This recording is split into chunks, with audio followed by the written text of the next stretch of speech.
भारत में कोविड-19 के खिलाफ जारी जंग में देश मजबूती के साथ बढ़ रहा है आगे। लोगों के स्वस्थ होने की दर हुई 72.51%। कोविड मृत्यु दर भी घटकर हुई 1.92%। पूर्व क्रिकेटर और प्रदेश कैबिनेट मंत्री चेतन चौहान का अंतिम संस्कार आज कल गुरुग्राम के निजी अस्पताल में किडनी संक्रमण के साथ हुआ था निधन। प्रधानमंत्री नरेंद्र मोदी और मुख्यमंत्री योगी आदित्यनाथ ने जताया शोक। प्रदेश सरकार ने पंचायतों में अवस्थापना सुविधाएं विकसित करने के लिए शुरू किया काम। 58,000 ग्राम पंचायतों में लगाई जाएंगी स्ट्रीट लाइटें। 52,000 महिलाओं को गांव में ही काम के उपलब्ध कराए जाएंगे अवसर। और लखनऊ के किंग जॉर्ज चिकित्सा विश्वविद्यालय में प्रदेश का पहला प्लाज्मा बैंक किया गया शुरू। वीडियो कॉन्फ्रेंसिंग के जरिए राज्यपाल आनंदीबेन पटेल ने इस प्लाज्मा बैंक का किया उद्घाटन। कहा, कोरोना में प्लाज्मा थेरेपी है कारगर। नमस्कार, मैं हूं विजय श्रीवास्तव और अब समाचार विस्तार से। भारत में कोविड-19 के खिलाफ जारी जंग में देश मजबूती के साथ आगे बढ़ रहा है।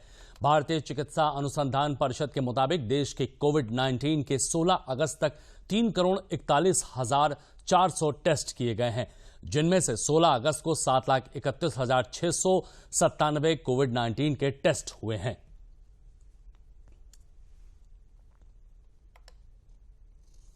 कोरोना संक्रमण के खिलाफ सरकार के सख्त कदमों की बदौलत कोरोना के मरीजों की संख्या में लगातार कमी देखने को मिल रही है। देश में पिछले 24 घंटों में 57,500 से अधिक कोविड मरीज ठीक हुए हैं। देश में अब तक 19,19,000 से ज्यादा कोरोना के मरीज ठीक हो चुके हैं। लोगों के स्वस्थ होने की दर 72.51% हो गई है। मृत्यु दर की अगर बात की जाए तो उसमें भी लगातार घटौती हो रही है। इस वक्त कोविड मृत्यु दर 1.92% है।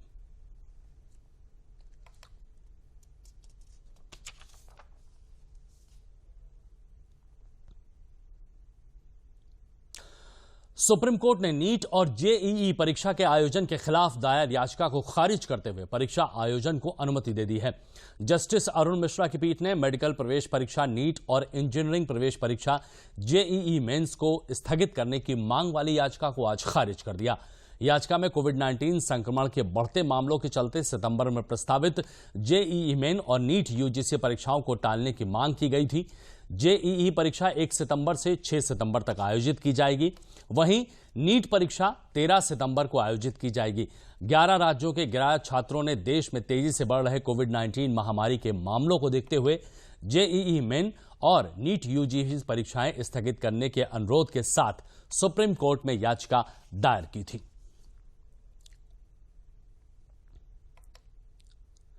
केंद्रीय वन और पर्यावरण मंत्री प्रकाश जावड़ेकर ने आज वीडियो कॉन्फ्रेंसिंग के माध्यम से राज्यों के वन मंत्रियों के साथ चर्चा की। वन और पर्यावरण राज्य मंत्री बाबुल सुप्रियो ने इसमें भाग लिया। बैठक का उद्देश्य नगर वन योजना सहित पशुओं की देखभाल के लिए निगरानी प्रणाली सहित अन्य पहलुओं को बढ़ावा देना था। इस मौके पर वन और पर्यावरण मंत्री प्रकाश जावड़ेकर ने कहा कि डॉल्फिन को संरक्षण और संवर्धन करने के लिए प्रोजेक्ट डॉल्फिन को 15 दिनों में शुरू किया जाएगा।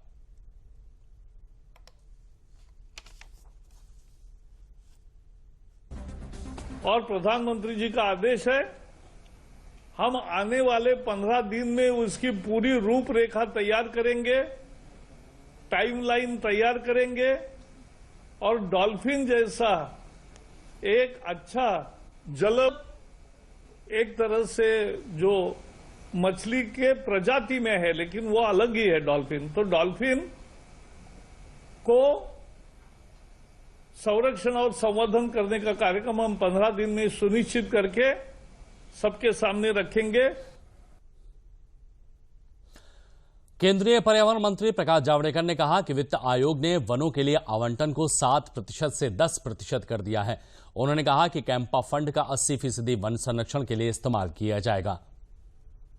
फाइनेंस कमीशन ने इस बार फॉरेस्ट का वेटेज बढ़ाकर डिवोल्यूशन में राज्यों को जो पैसा मिलेगा उसमें अपना वेटेज फॉरेस्ट का बढ़ा है और फॉरेस्ट का वेटेज अब 10% हो गया है।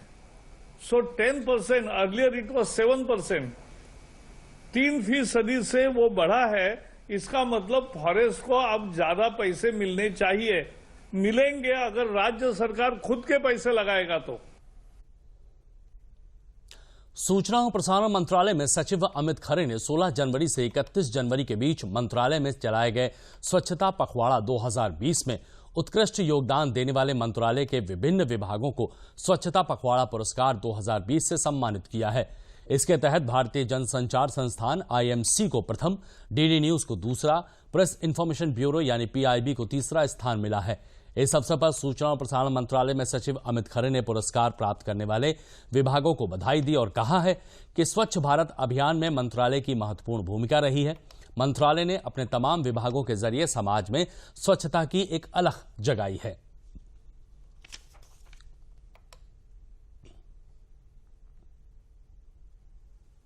सबसे पहले मैं तीनों पुरस्कार विजेताओं भारतीय जनसंचार संस्थान, दूरदर्शन और प्रेस सूचना ब्यूरो को बधाई देता हूं। सूचना एवं प्रसारण मंत्रालय की इस स्वच्छता अभियान में महती भूमिका रही है और जैसा माननीय प्रधानमंत्री जी कहा करते हैं, स्वच्छता कोई एक सप्ताह या पखवाड़ा नहीं है। स्वच्छता एक जीवन शैली का अंग है।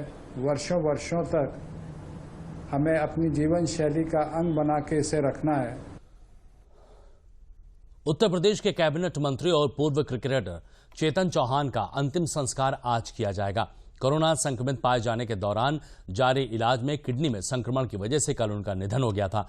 भारतीय क्रिकेट टीम में सलामी बल्लेबाज रह चुके चेतन चौहान अमरोहा जिले की नौगांवा विधानसभा सीट से 2017 में विधायक चुने गए थे। क्रिकेट से संन्यास लेकर वो राजनीति में सक्रिय भूमिका निभा रहे थे। चेतन चौहान योगी सरकार में सैनिक कल्याण, होमगार्ड, PRD, नागरिक सुरक्षा विभाग के मंत्री थे। स्वर्गीय चौहान के सम्मान में शोक व्यक्त करने के लिए प्रदेश मंत्रिमंडल का कल शाम 7 बजे आकस्मिक बैठक बुलाई गई। प्रधानमंत्री नरेंद्र मोदी और सूचना प्रसारण मंत्री प्रकाश जावड़ेकर ने ट्वीट कर चेतन चौहान के निधन पर गहरा शोक भी व्यक्त किया। इसके अलावा अंतर्राष्ट्रीय क्रिकेटर और प्रदेश सरकार में कैबिनेट मंत्री चेतन चौहान के निधन से जहां सभी शोकाकुल हैं, वहीं उनके निर्वाचन क्षेत्र अमरोहा जिले में भी शोक की लहर दौड़ गई है। अपने प्रिय नेता के खो जाने से सभी गमगीन हैं। श्री चेतन चौहान अमरोहा जिले की नौगांवा विधानसभा क्षेत्र से भाजपा के उम्मीदवार के रूप में विधायक चुने गए थे और प्रदेश की योगी सरकार के कैबिनेट मंत्री बनाए गए थे। इससे पहले 1991 और 1998 में भी चेतन चौहान अमरोहा लोकसभा क्षेत्र से भाजपा के टिकट पर 2 बार सांसद बने थे। उनकी लोकप्रियता का अंदाजा इसी से लगाया जा सकता है कि उनके राजनीतिक विपक्षी होने के बावजूद भी उनके कुशल व्यवहार के कारण सभी में वो लोकप्रिय थे। अब जिले में अपने प्रिय नेता के लोग स्मरण कर रहे हैं और उन्हें लगातार श्रद्धांजलि दे रहे हैं।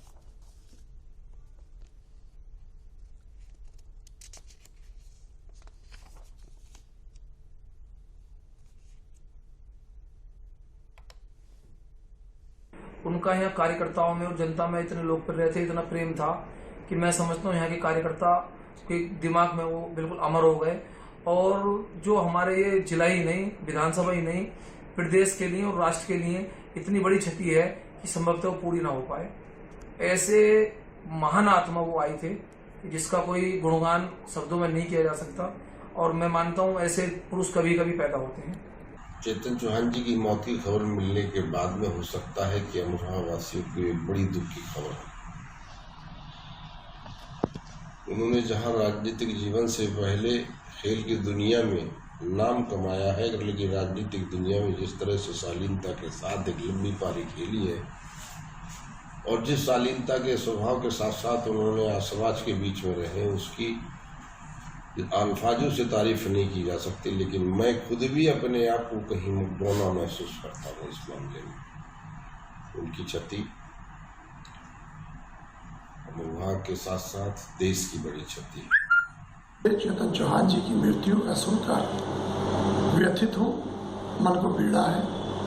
वो बातें याद आती हैं, हम और वो एक ही विधानसभा से आमने सामने चुनाव भी लड़े, उसके बावजूद भी हमारे बहुत अच्छे रिश्ते रहे। आज भी जब ये खबर सुनी है, दिल को बहुत तकलीफ हुई है। ऐसा लगा जैसे कोई बहुत ही ज़्यादा दिल अजीज और दोस्त तो मैं कह नहीं सकता, हमारे बड़े थे, मन बहुत ही व्यथित है। चेतन जी बहुत अच्छे आदमी थे, सियासत में होते हुए भी वो कभी सियासत के दाव पेच नहीं अपनाते थे, उनसे परहेज करते थे। खिलाड़ी होने के नाते जीवन साफ और सुथरा था। ऐसे समय हम सबके बीच से चले गए। खुदा उनके परिवार को इस दुख की घड़ी में इस दुख को सहन करने की ताकत दे और उनको हिम्मत दे। प्रदेश विधानसभा के अध्यक्ष हृदय नारायण दीक्षित ने प्रदेश सरकार में कैबिनेट मंत्री चेतन चौहान के निधन पर गहरा शोक व्यक्त किया है। विधानसभा अध्यक्ष ने अपने शोक संदेश में कहा है कि मेरे सहयोगी और पूर्व क्रिकेटर चेतन चौहान के निधन से प्रदेश की राजनीति में एक अपूर्णीय क्षति हुई है। वो जितने लोकप्रिय खिलाड़ी थे उतने ही लोकप्रिय जननेता भी थे। उन्होंने कहा कि ये हमारी व्यक्तिगत क्षति भी है।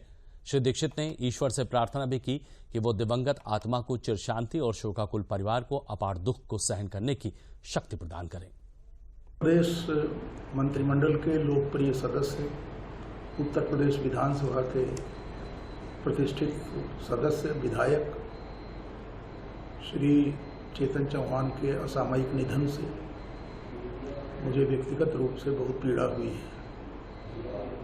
वह प्रतिष्ठित क्रिकेट खिलाड़ी थे। राष्ट्र जीवन के अन्य क्षेत्रों में भी उन्होंने सफलता के झंडे गाड़े। उत्तर प्रदेश सरकार में मंत्री के रूप में उनकी लोकप्रियता, उनकी प्रतिष्ठा और मिलनसारता सब लोग जानते हैं। चेतन चौहान के निधन पर पूरा प्रदेश और पूरा देश दुखी है। हम परमात्मा से प्रार्थना करते हैं कि उनकी आत्मा को मुक्ति मिले, मोक्ष मिले, शांति मिले और उनके परिजनों को यह वज्राघात सहने की शक्ति भी। उत्तर प्रदेश सरकार ने पंचायतों में अवस्थापना सुविधाएं विकसित करने के लिए काम शुरू किया है। गांव में सड़क, पेयजल, वाटर रिचार्जिंग, तालाबों का विकास, प्रकाश व्यवस्था, सफाई समेत जो भी जरूरी आवश्यकताएं चाहिए वो पूरी की जा रही हैं। इसके लिए प्रदेश सरकार ने ग्राम पंचायतों को फंड दिया है, जिससे इन योजनाओं पर तेजी से काम हो रहा है। इससे लोगों को गांव में ही वो सारी सुविधाएं उपलब्ध होंगी जिनके लिए लोग शहर भागते थे। कोरोना संक्रमण काल में इसका फायदा प्रवासी श्रमिकों को मिल रहा है।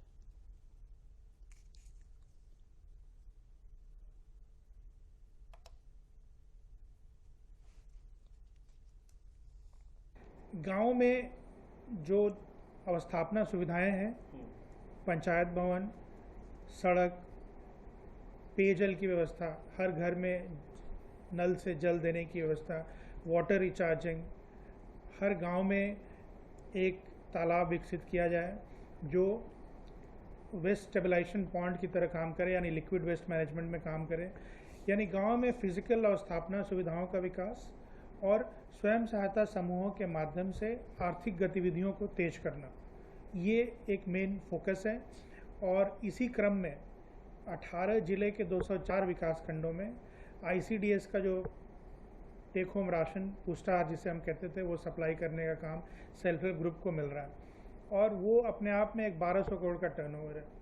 प्राइमरी स्कूलों में 100 करोड़ का टर्नओवर इस तरह से सेल्फ हेल्प ग्रुप की महिलाओं के बीच में आमदनी के तौर पे बटेगा। तो रोजगार सृजन, गांव में अवस्थापना सुविधाओं का विकास और आर्थिक गतिविधियों को तेज करने के लिए जो भी काम किया जाना है वो हमारी अभी पहली प्राथमिकता है। गाँव को इस तरह से विकसित करने का प्रयास किया जा रहा है कि वहाँ अवस्थापना सुविधाओं की कमी की वजह से लोग शहरों की ओर जाने का रुख न करें। प्रदेश सरकार ने निर्णय लिया है कि 58,000 ग्राम पंचायतों में स्ट्रीट लाइटें लगाई जाएंगी। इसके लिए एक व्यक्ति को ट्रेन किया जाएगा जो लगाने से लेकर इसके रखरखाव का काम भी करेगा। इस तरह प्रदेश में 58,000 लोगों को रोजगार दिया जाएगा। वहीं स्वयं सहायता समूह के माध्यम से 52 में कमेटी शौचालय के लिए एक महिला का चयन किया जाएगा जिसे 6,000 रुपए प्रतिमाह दिए जाएंगे। इस तरह 52,000 महिलाओं को गांव में ही काम के अवसर उपलब्ध कराए जाएंगे।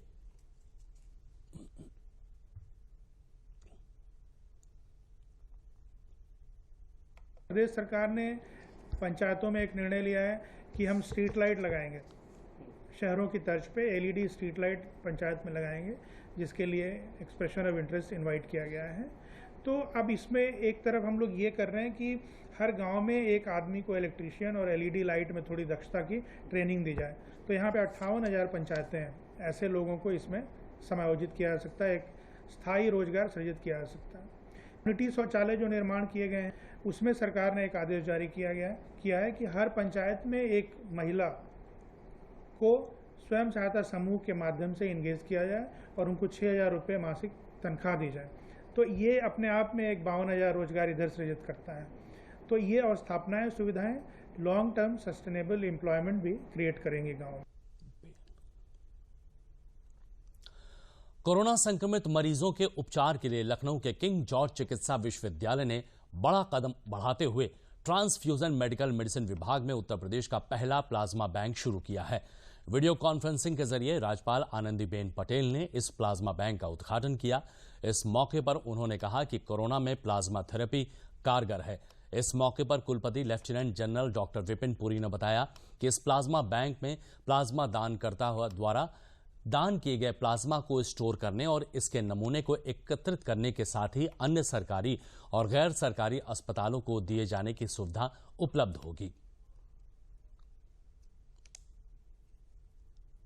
उत्तर प्रदेश के पहले प्लाज्मा बैंक के उद्घाटन पर मुझे बहुत खुशी है कि किंग जॉर्ज मेडिकल यूनिवर्सिटी इस प्लाज्मा बैंक की शुरुआत कर रहा है। कोरोना इलाज में प्लाज्मा थेरेपी डेफिनेटिव ट्रीटमेंट तो नहीं है, बट एक राहत है, एक तरीका है for recovery of these patients. और वो हम चाहते हैं कि उत्तर प्रदेश की जनता should also be party to this, और उसको हम ये इलाज भी उनके पास पहुंचा सकें। इस मौके पर ट्रांसफ्यूजन मेडिसिन विभाग के विभागाध्यक्ष डॉक्टर तुलिका चंद्रा ने बताया कि प्लाज्मा फेरेसिस की प्रक्रिया पूर्णतः सुरक्षित और हानि रहित है। इस प्रक्रिया में दानकर्ता का ब्लड प्लाज्मा थेरेपी मशीन में डाला जाता है और केवल वही ब्लड प्रयोग में लाया जाता है जिसमें कोरोना संक्रमण से लड़ने की एंटीबॉडीज होती है। उन्होंने बताया कि यह प्रक्रिया किसी भी तरह हानिकारक नहीं है तथा इसके द्वारा जो भी प्लाज्मा लिया जाता है उसमें कोरोना के गंभीर मरीजों के सफल उपचार की अत्यधिक संभावना रहती है। ट्रांसफ्यूजन मेडिसिन विभाग KGMU द्वारा उत्तर प्रदेश का प्रथम प्लाज्मा बैंक का उद्घाटन किया गया है और ये अपने आप में एक कदम है, सकारात्मक पहलू है। जब कोविड महामारी, जब पूरे वैश्विक महामारी पूरे देश में फैली है और लोगों की जान ले रही है, तो एक आशा की किरण, एक होप कि हम उनकी मदद कर सकते हैं और शायद उनके लिए जीवन दान भी दे सकते हैं, क्योंकि बहुत बार हम लोगों ने प्लाज्मा दिया है और प्लाज्मा बहुत सारे लोगों में फायदा भी किया है, जिसकी वजह से और इसके साथ साथ बहुत सारे कोविड पेशेंट्स हैं जो रिकवर हुए हैं। आज जरूरत है उन कोविड पेशेंट्स को भी सकारात्मक होने की। प्लाज्मा बैंक में आइए, अपना प्लाज्मा डोनेट करिए। कोरोना वायरस के चलते लगभग सभी जगह कार्य करने के तरीके बदले हैं। ऐसे में बदले हुए तरीके से महत्वपूर्ण सेवाएं जनता को मुहैया कराई जा रही हैं। ऐसे ही रायबरेली एम्स में भी कोरोना की वजह से ऑनलाइन OPD की व्यवस्था शुरू की गई है, जिसमें विभिन्न विभागों के डॉक्टरों के mobile number, email number gate पर चस्पा किए गए हैं, जिससे लोग व्हाट्सएप के जरिए या ईमेल के जरिए डॉक्टर से अपनी समस्याएं बताकर स्वास्थ्य सुविधाओं का लाभ उठा रहे हैं। रायबरेली एम्स के इस व्यवस्था से न सिर्फ रायबरेली बल्कि आसपास के कई जनपदों के लोगों को इसका फायदा मिल रहा है। रायबरेली एम्स के डायरेक्टर प्रोफेसर अरविंद राजवंशी ने बताया कि ऑनलाइन OPD के जरिए लोगों को स्वास्थ्य लाभ देने का कार्य लगातार चल रहा है। इससे लोग फायदा भी उठा रहे हैं। ऑनलाइन OPD का लाभ उठाने वाले मरीजों ने बताया कि इस व्यवस्था से वो पहले व्हाट्सएप या ईमेल के जरिए डॉक्टर से अपनी को समस्या बताते हैं। डॉक्टर उन्हें व्हाट्सएप के जरिए दवा का पर्चा बनाकर भेजते हैं और यदि आवश्यकता पड़ती है तो उन्हें डेट देकर बुलाया भी जाता है, जिससे उन्हें इस कोरोना काल में स्वास्थ्य लाभ मिल पा रहा है।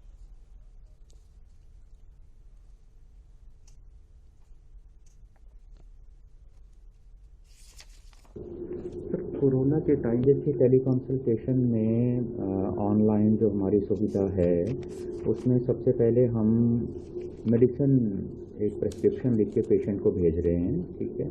अगर वो मेडिसिन को रिस्पॉन्ड नहीं कर रहा है तो उसके बाद उससे अपॉइंटमेंट एक फिक्स की जाती है। पहले फ़ोन पे ही उसका स्क्रीनिंग किया जाता है, थोड़ा सा जानकारी ली जाती है कि वो कहीं कंटेनमेंट जोन में नहीं हो या उसको रिसेंट कोई फीवर या ऐसा कफ ना हुआ हो। ये सारी जानकारी जब क्लियर हो जाती है तब उसको एक अपॉइंटमेंट दिया जाता है, फिजिकल अपॉइंटमेंट, कि वो यहाँ आ पाए और इलाज ले पाए। उसके भी गाइडलाइंस हैं। जैसे सबसे पहले एम्स में जब वो आता है तो उसकी बाहर स्क्रीनिंग की जाती है। सबसे पहले स्क्रीनिंग के बाद उसको मास्क दिया जाता है पहनने को, और ये कोशिश की जाती है कि वो अकेला ही यहाँ तक आए, उसके साथ जो अटेंडेंट वगैरह हैं वो बाहर गाड़ी में ही बैठे रहें। चित्रकूट जिले में राष्ट्रीय ग्रामीण आजीविका मिशन के अंतर्गत 3,961 महिला स्वयं सहायता समूहों का गठन कर महिलाओं को रोजगार से जोड़कर आत्मनिर्भर बनाने का काम किया जा रहा है। महिलाओं का आर्थिक स्तर सुदृढ़ करने व महिला सशक्तिकरण की ओर कदम बढ़ाने के लिए महिला स्वयं सहायता समूहों को प्रभावी ढंग से प्रशिक्षित भी किया जा रहा है। जिले के सदर ब्लॉक करवी की ग्राम पंचायत खुटहा में राष्ट्रीय ग्रामीण आजीविका मिशन द्वारा इंडियन ऑयल कॉरपोरेशन के सहयोग से सैनिटरी पैड निर्माण की 2 इकाई स्थापित की गई हैं। गांव के खेरापति स्वयं सहायता समूह की 7 महिलाएं न सिर्फ सैनिटरी पैड निर्माण से आय अर्जित कर अपने परिवार को संबल प्रदान कर सकेंगी, बल्कि इस दौरान निर्मित सैनिटरी पैड को समूह की महिलाएं गांव में गरीब किशोरियों और महिलाओं को मुफ्त वितरण कर उन्हें स्वच्छता के प्रति जागरूक भी करेंगी। जिला मिशन प्रबंधक अंकिता शुक्ला ने बताया कि राष्ट्रीय ग्रामीण आजीविका मिशन के अंतर्गत इंडियन ऑयल कॉरपोरेशन द्वारा जिले में सैनिटरी पैड निर्माण की 5 यूनिट स्थापित की गई हैं, जहां समूह की महिलाओं को प्रशिक्षण के साथ मशीनें और 6 माह तक के निर्माण का रॉ मटेरियल भी निःशुल्क दिया गया है। इसके साथ ही बिक्री के लिए विभाग द्वारा इनको सहयोग प्रदान किया जा रहा है।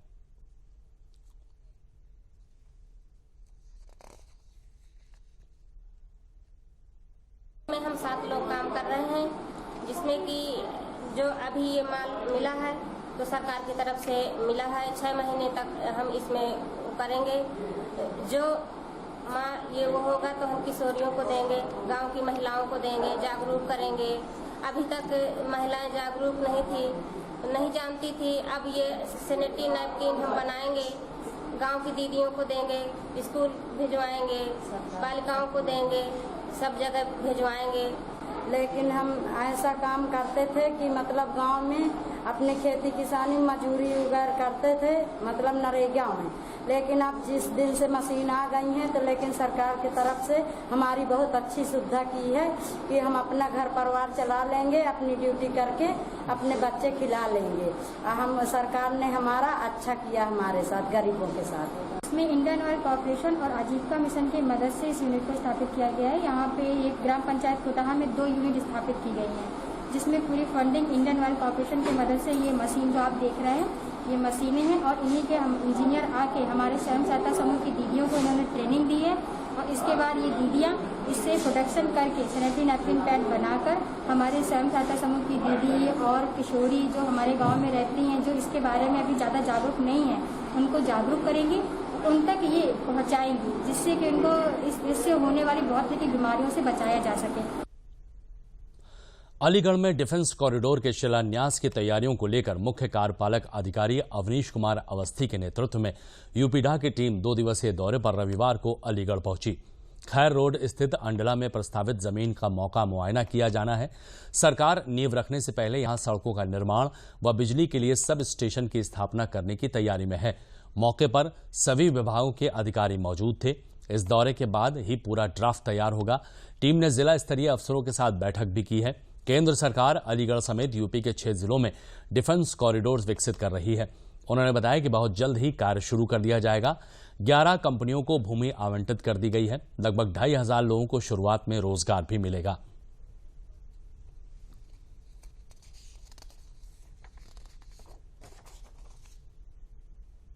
छह नोड्स हैं हमारे, लखनऊ, कानपुर, आगरा, झांसी, चित्रकूट और अलीगढ़। तो ये पहला नोड है जहां पर हम जितनी भूमि हमको मिली थी लगभग पूरी 11 कंपनीज को हम लोग अलॉट कर चुके हैं। माननीय सांसद जी यहाँ हैं, यहाँ पर जो है इंडस्ट्री एसोसिएशंस के लोग हैं, यहाँ पर जिलाधिकारी हैं, यहाँ पर एसएसपी हैं, सभी लोग हैं, हमारे अधिकारी, हमारे एडिशनल सीईओ वर्मा जी हैं। हम लोग सभी लोग कोशिश में हैं कि इस नोड को सफलतम बनाकर पहला नोड जो हमारा है इसको हम पूरी तरह से आच्छादित करें। प्रधानमंत्री जी की और मोदी जी की प्रथम योजना है, उसको लेते हुए मीटिंग लिए यहाँ पर सभी आप लोग मौजूद थे। यहाँ बहुत अच्छा डिफेंस कॉरिडोर बहुत जल्दी बनने जा रहा है, उसको लेके आया क्योंकि मुख्यमंत्री जी को उद्घाटन करना है, इसलिए उससे पहले निरीक्षण करने जमीन कितनी अलॉट हो गई, किसानों को कोई परेशानी तो नहीं है, किसानों को पैसा मिला नहीं मिला, उसकी जानकारी लेने के लिए आए। अलीगढ़ लीप्स एंड बाउंड्स में होगा, कोई इसकी मियाद ही नहीं है, आप इसका कोई पैमाना कर नहीं सकते। वो एक ऐसी चीज़ आई है कि इंडिपेंडेंस के बाद इतनी बड़ी चीज़ अलीगढ़ में हुई ही नहीं जो अब होने वाली है। फिरोजाबाद में सरकार और कृषि वैज्ञानिकों द्वारा किसानों के हित में चलाई जा रही विभिन्न योजनाओं और गोष्ठियों का लाभ उठाकर आमदनी 3 गुनी कर रहे हैं और 4 गुनी आय करने के लिए अग्रसर भी हैं। जिले में नारखी ब्लॉक क्षेत्र के किसानों द्वारा शिमला और अचारी मिर्च की पैदावार देश के विभिन्न प्रदेशों में अच्छे मुनाफा देकर बिकती है। दिल्ली, आजाद मंडी, राजस्थान, चंडीगढ़, कानपुर में यहां की मिर्च धूम मचाए हुए है। जिले में नारखी ब्लॉक दशकों के खारे पानी की मार झेल रहा है, जिससे यहां कोई भी खेती नहीं हो पाती। लेकिन जब से यहां किसानों ने शिमला और अचारी मिर्च की खेती करना शुरू की है, तब से किसान बहुत ही खुशहाल हैं। यहां की मिर्च की गुणवत्ता और अन्य प्रदेश की मिर्च से कम कीमत होने के कारण मदर डेयरी और सैफरॉन निजी कंपनियों ने नारखी में अपने क्रय केंद्र खोल लिए हैं। यहीं से किसानों की पैदावार खरीद कर पैकिंग करके बाहर भेजते हैं। नारखी क्षेत्र अन्य किसानों के लिए नजीर बन रहा है। अब मिर्च के बीज कारोबार में भी ये क्षेत्र अच्छा मुनाफा कमा रहे हैं। यहां के दुकानों पर मिर्च के बीज 1 दर्जन वैरायटी उपलब्ध हैं।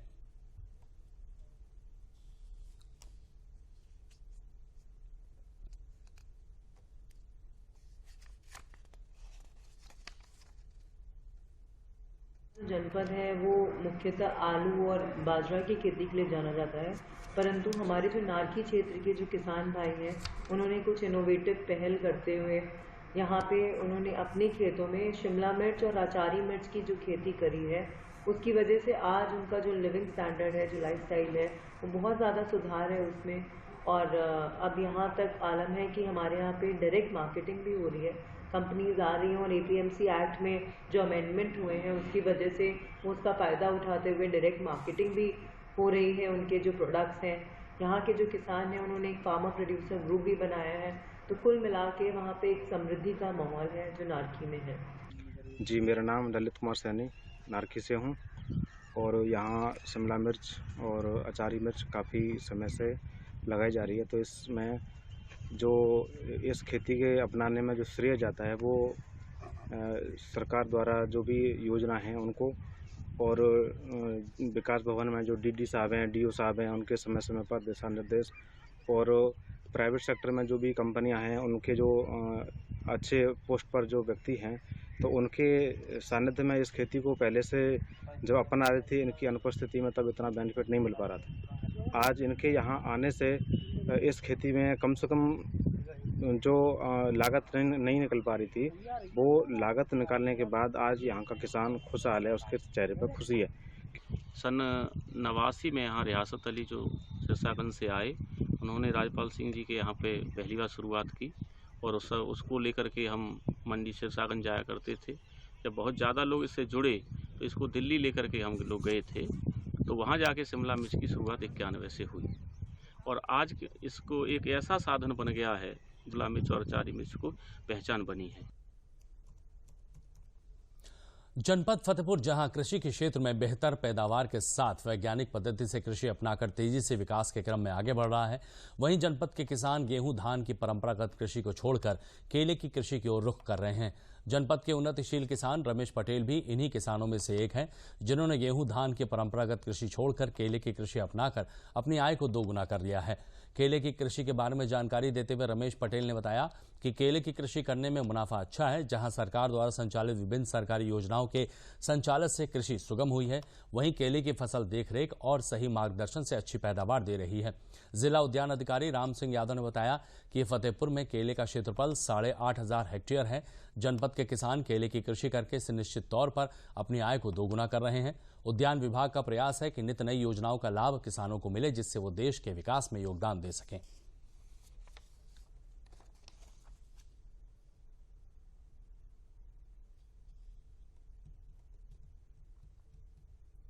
पंद्रह साल हो गए हमें केले की खेती करते, और गेहूं धान में कुछ पैदावार में कोई खास बचत भी नहीं होती, इसलिए हमने 15 साल पहले शुरुआत की थी केले से। केले में अच्छा बेनिफिट मिलता रहा हमें, इसलिए 15 साल से केले की खेती करते चले आ रहे हैं। अच्छा घर का सिस्टम भी सही हो रहा है और बढ़िया पैदावार मिल रही है इस समय हमें। हुई है। अन्य फसल की अपेक्षा केले पे हम लोगों को ज़्यादा फोकस है, क्योंकि आज हमारे यहाँ जो है केले की मार्केटिंग में कोई समस्या नहीं आती। हम लोगों के यहाँ इस गांव में सभी किसान केले का उत्पादन करते हैं। इस वजह से हम लोगों के गांव को ज़िले में सभी केले के बिक्री करने वाले जानते हैं। वो हमारे खेतों से आके केले को ले जाते हैं, तो केले की मार्केटिंग में हमें कोई समस्या नहीं आती। वो हमारे खेत से ले जाते हैं, तो हम किसानों को घर बैठे ही उचित रेट मिल जाते हैं। टिश्यू कल्चर केले की जो लागत है 17 रुपये प्रति पौधे की दर से होती है और गांठ किसान ले आता है 4 रुपये प्रति पौधे की दर से। 100 गांठ में 60 गांठें उनकी मर जाती हैं, मतलब मोर्टेलिटी उसमें 60% होती है। टिश्यू कल्चर में कोई भी मोर्टेलिटी नहीं होती। इस प्रकार से किसान को 1 रुपये सस्ता पड़ता है टिश्यू कल्चर। यदि किसान की समझ में आ जाए तो किसान गांठ वाला छोड़ के यदि इसका जिनाइन लगाता है तो किसान का उत्पादन अधिक होता है। 3 महीने पहले खेत खाली हो जाता है और सबसे बड़ी खासियत जो है प्रति घार जो होती है टिश्यू कल्चर की वो अधिक वजनी होती है, जबकि आपके गांठ वाले केले की कम वजन की होती है। तो बुलेटिन में फिलहाल इतना ही। दीजिए इजाजत। नमस्कार।